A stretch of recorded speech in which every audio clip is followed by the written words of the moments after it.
Jangan pernah menganggap remeh siapapun, baik itu dirimu sendiri maupun orang lain.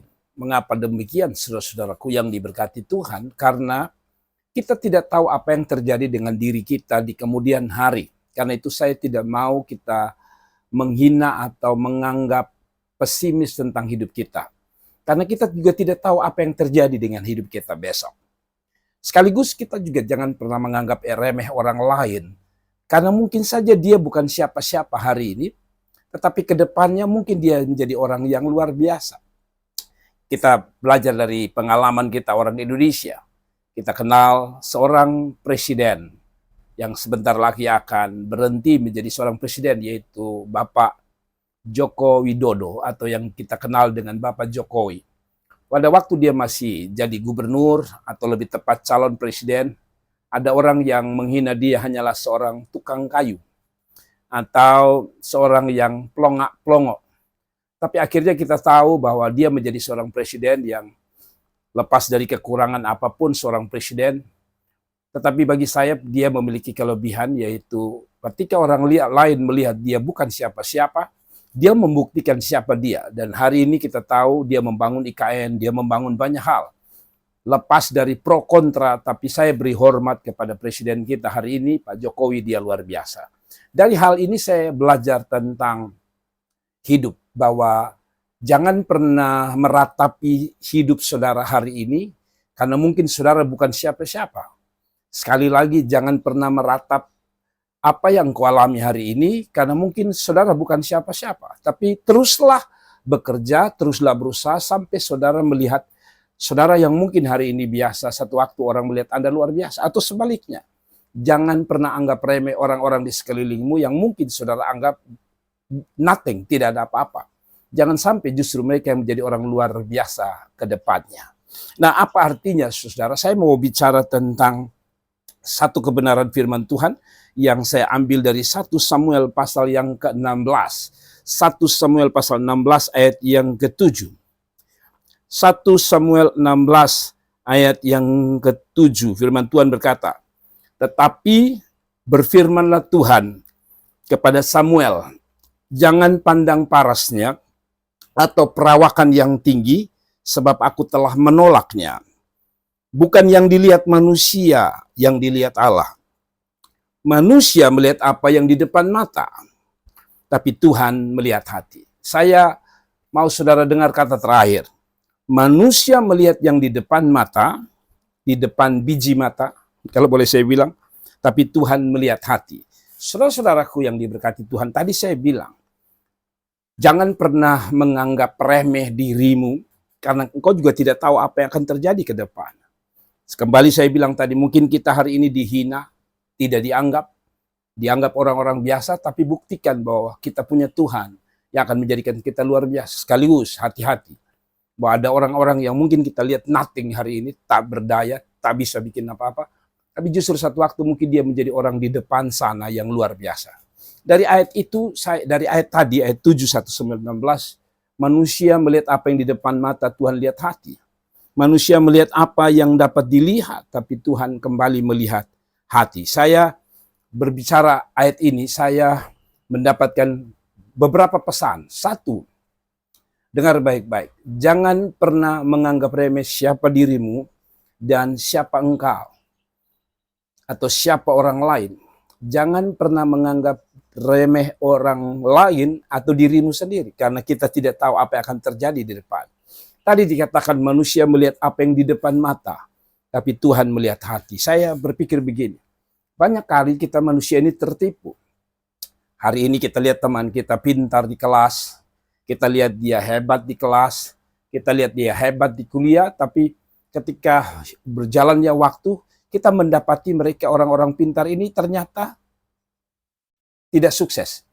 Alias kadang-kadang mereka dibanding orang-orang bodoh, mereka justru tidak jadi apa-apa. Saya tidak bilang orang pintar tidak jadi apa-apa, orang bodoh jadi luar biasa. Tapi maksud saya adalah fakta membuktikan bahwa ketika orang lihat siapa Anda hari ini, nothing, tidak apa-apa. Tapi saya percaya bahwa saudara harus tunggu waktunya Tuhan. Kedepannya buktikan bahwa hari ini orang bisa menganggap Anda biasa. Tapi satu waktu bersama Tuhan kita menjadi luar biasa. Yang kedua, saudara, belajar dari Daud. Daud ini sebenarnya di depan keluarganya, Daud bukan orang yang diperhitungkan. Dalam konteks ini, Daud akan diurapi oleh seorang nabi bernama Samuel. Samuel ini akan disuruh Tuhan untuk mengurapi seorang raja pengganti Raja Saul. Tapi Samuel bingung karena siapa yang harus dia urapi? Tuhan tidak menyebutkan nama. Tetapi Tuhan perintahkan dia pergi ke keluarga Isai yang merupakan ayah daripada Daud. Nah, ketika dia sampai di sana, saudara, dia melihat di depan mata dia ada saudara-saudara Daud yang kelihatannya luar biasa. Saya coba baca untuk saudara supaya saudara tahu. Ayat yang ke-6. Ketika mereka itu masuk dan Samuel melihat Eliab, lalu pikirnya sungguh di hadapan Tuhan sekarang berdiri diurapi. Satu nama Eliab.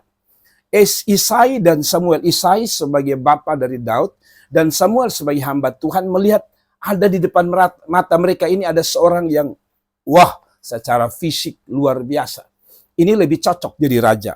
Tetapi sekali lagi dalam ayat yang ke-7 Tuhan bilang, tidak, saya tidak memilih Eliab yang engkau anggap di depan matanya luar biasa, mungkin gagah, ya kuat dan sebagainya. Lalu pada ayat yang ke-8 dikatakan, lalu Isai, maksudnya Bapak Daud ini, memanggil Aminadab dan menyuruhnya lewat di depan Samuel. Tetapi Samuel berkata, orang ini pun tidak dipilih Tuhan. Sekali lagi Aminadab juga melihat bahwa anak-anaknya yang selain tadi anaknya yang pertama atau anak yang pertama itu tadi dikatakan dia maju ke depan, tetapi Tuhan menolak. Lalu ayat yang ke-8 lalu Isai memanggil Aminadab dan menyuruhnya lewat di depan Samuel, tapi Samuel berkata orang ini pun tidak. Kemudian ayat yang ke-9, kemudian Isai menyuruh Syama lewat, tapi Samuel berkata orang ini pun tidak. Syama lewat, juga Tuhan tidak pilih. Padahal mungkin sekali lagi Isai merasa ini orang yang lebih cocok. Ini anakku yang lebih cocok. Ayat 10, demikian Isai menyuruh ke-7 anaknya lewat. 7 anak, saudara. Depan Samuel, tapi Samuel berkata kepada Isai, Samuel, semuanya ini tidak dipilih Tuhan. Saudara lihat ini baik-baik. Isai tidak bisa melihat di depan sana bahwa ada seorang anak yang mungkin tidak dilihat olehnya sebagai punya kelebihan. Siapa itu? Nanti kita tahu. Tetapi 7 anaknya dia pikir ini orang hebat yang cocok jadi raja. Ini cocok Tuhan pilih. Tapi tadi Tuhan bilang Tuhan tidak melihat apa yang di depan mata. Atau manusia melihat apa yang di depan mata. Yaitu orang-orang luar biasa tadi. Tuhan melihat hati. Tuhan jatuh hati bukan pada kelebihan mereka. Tuhan jatuh hati pada seseorang. Ayat 11 mengatakan, lalu Samuel berkata kepada Isai, inikah anakmu semuanya? Jawabnya, masih tinggal bungsu, tapi sedang mengembalakan kambing domba, kata Samuel kepada Isai. Suruhlah memanggil dia, sebab kita tidak akan duduk makan sebelum ia datang kemari. Kemudian disuruhnya lah menjemput dia. Ia kemerah-merahan, matanya indah, dan parasnya elok. Lalu Tuhan berfirman, bangkitlah urapilah dia, sebab inilah dia. Samuel mengambil tabung tanduk yang berisi minyak itu dan mengurapi Daud di tengah-tengah saudara-saudaranya sejak hari itu. Dan seterusnya berkuasalah roh Tuhan atas Daud. Lalu berangkatlah Samuel menuju Rama. Saudara lihat ini baik-baik. Kadang-kadang jangankan orang lain yang tidak bisa melihat siapa Anda. Jangankan orang lain tidak dapat melihat siapa orang lain yang mungkin hari ini biasa tapi akan jadi luar biasa. Daud dalam cerita ini, papanya saja tidak bisa melihat kelebihannya. Papanya tidak bisa melihat bahwa dia punya masa depan. Tapi saudara lihat, Tuhan sudah lihat. Jadi pelajaran kedua, saudara-saudaraku, pelajaran kedua yang bisa kita pelajari adalah jangan menganggap remeh engkau atau dirimu, atau jangan pernah menganggap remeh orang lain.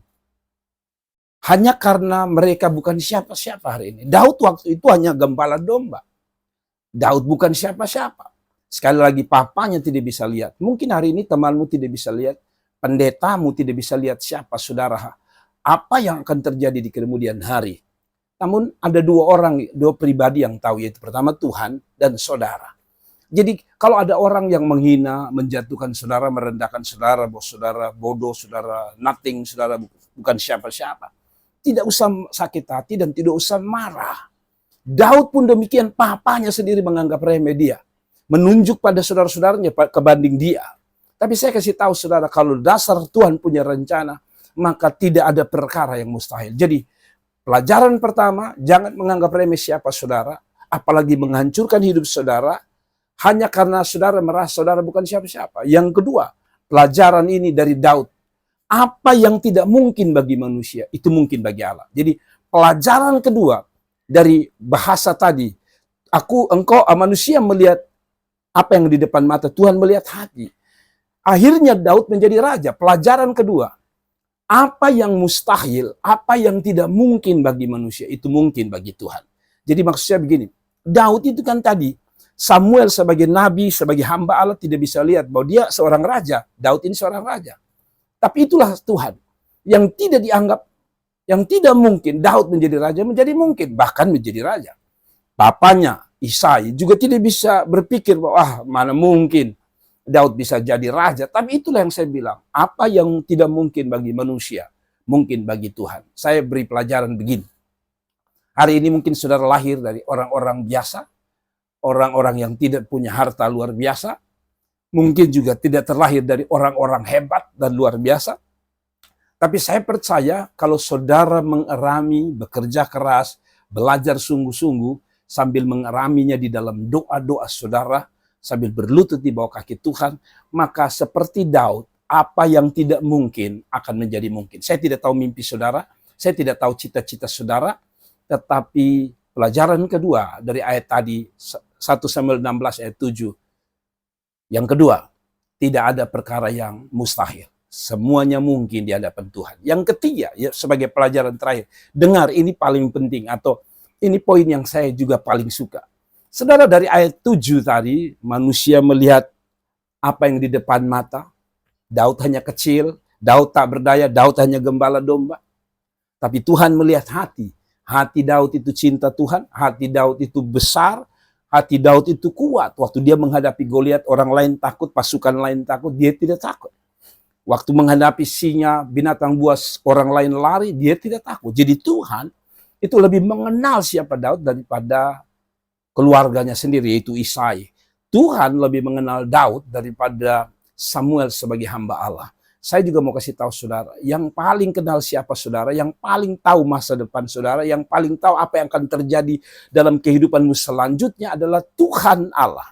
Karena itu pelajaran terakhir, saudara dengar baik-baik, saudara dengar baik-baik, poin terakhir. Jangan pernah mengkerdilkan Allah yang besar hanya karena engkau adalah orang-orang biasa.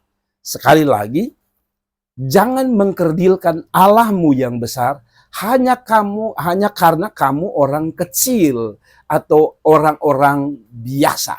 Karena Allah yang kita sembah, Allah yang luar biasa. Kalau Allah yang kita sembah luar biasa, maka dia bisa menjadikan kita yang hari ini nothing, biasa dan tak ada arti, bisa menjadi orang yang luar biasa. Dari mana saya tahu? Daud tadi. Daud hanya orang-orang yang biasa. Gembala domba, tinggal dengan binatang dan berbau binatang. Saudara-saudara tinggal di rumah, kadang-kadang mereka mungkin berperang, ada di depan, sehingga yang terlihat di depan banyak orang mereka. Saudara-saudara Daud hanya gembala domba yang tidak terhitung, tidak masuk hitungan. Tapi saya tahu tadi saudara, Daud dalam nyanyian-nyanyian Mazmurnya, dalam tulisan-tulisannya selalu mengagungkan, melihat Tuhan itu besar. Pernah satu waktu dia berhadapan dengan Goliat yang besar, dengan perlengkapan perang. Daud hanya bilang begini, kamu datang dengan lembing dan tombak, aku datang dengan nama Tuhan. Apa artinya? Daud mempercayai apa yang saya sebut dalam poin terakhir. Jangan mengkerdilkan Allah yang besar di dalam dirimu hanya karena engkau orang kecil dan orang biasa-biasa. Daud meyakini memang dia biasa. Daud memang mengakui dia hanya gembala biasa, gembala orang-orang biasa. Daud sadar dia bukan siapa-siapa. Tapi Daud kenal Allahnya yang luar biasa.